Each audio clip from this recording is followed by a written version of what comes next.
یہ تو ان لوگوں کی کہانی ہے جنہوں نے بتوں کو پوجا اور ان کو وہ پروٹوکول دینے لگے، وہ تعظیم دینے لگے، وہ محبت دینے لگے جو اللہ کا حق ہے، جس نے پیدا کیا ہے۔ دیکھیں، میری اولاد ہے تو میری اولاد کسی کو تعظیم دے تو میں اس کو گوارا کروں گا، آپ کی اولاد تعظیم دے گوارا کریں گے، لیکن باپ والی تعظیم کسی کو دے تو وہ تو آپ گوارا نہیں کریں گے، میں بھی گوارا نہیں کروں گا، چونکہ یہ تو اللہ نے مجھے اور آپ کو اعزاز دیا ہے۔ میری اولاد میرے سے ضد کر کے بھی کھلونے مانگ لے، کوئی چیز مانگ لے تو میں ضد پوری کروں گا اور مجھے خوشی ہوگی، لیکن میری اولاد کسی اور سے مانگے تو میری غیرت جاگے گی کہ یہ تو میرا حق تھا کہ میری اولاد کو مجھ سے اپنی ضروریات کی تکمیل کے لیے سوال کرنا چاہیے تھا، اس نے کسی اور سے کیا تو میرا رب بھی گوارا نہیں کرتا کہ میرا بندہ ہو کسی اور کی دہلیز پہ جائے۔ کہا تمہارے جوتے کا تسمہ بھی ٹوٹ جائے تو اپنے رب سے مانگو، وہ تمہیں دینے والا ہے، تمہاری ضرورتوں کی تکمیل کرنے والا ہے، یہ تمہارا رب گوارا نہیں کرتا۔ اللہ اکبر۔ حضور نے سوال کرنے سے منع کیا۔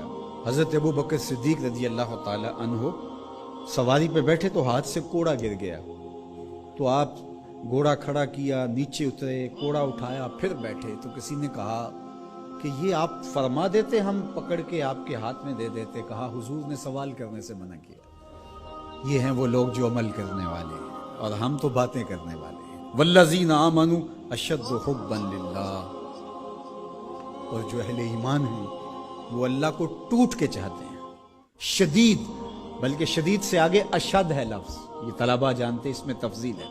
جو اہل ایمان ہیں وہ اللہ سے ٹوٹ کر محبت کرتے ہیں، محبت کی جو آخری حد ہے، اور یہاں محبت میں اشد کا لفظ کہہ لیے، دوسرے لفظوں میں اس کو عشق کہہ سکتے ہیں۔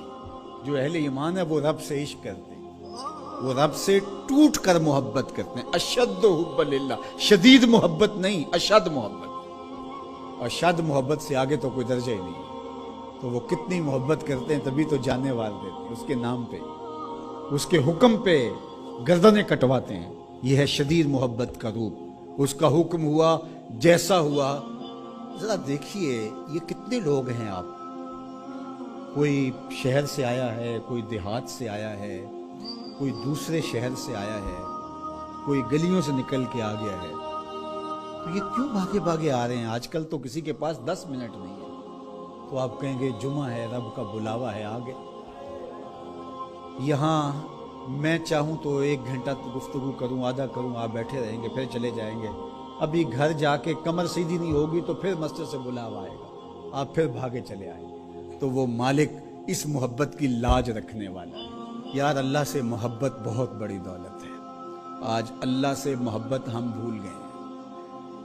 حضور علیہ السلام کی محبت بھی اللہ کی محبت ہے، یہ بات ذہن میں رکھیے گا۔ اس کا یہ مطلب نہیں ہے کہ کوئی شخص حضور کی محبت کی نفی کر دے اللہ کی محبت کا نام لے کر، جس طرح کہ ایک فکر ایسی بھی موجود ہے، لیکن دوسری جانب بھی کچھ ایسی صورتیں اتر گئی ہیں کہ حضور کی محبت اس کا نام لیا جاتا ہے اور اللہ کی محبت بتدریج دلوں سے اس طرح سے ختم کر دی گئی ہے۔ اہل ایمان اللہ سے ٹوٹ کے محبت کرتا، تتجافا جنوبہم عن المضاجع، اور اللہ کی محبت کی وجہ سے راتوں کو ان کی کروٹیں بستروں سے الگ رہتی، وہ خوف اور طمع میں رب کو پکارتے ہیں، کبھی قیام میں، کبھی سجود میں، کبھی رکوع میں، کبھی تسبیح کرتے ہوئے، کبھی تحلیل کے طرح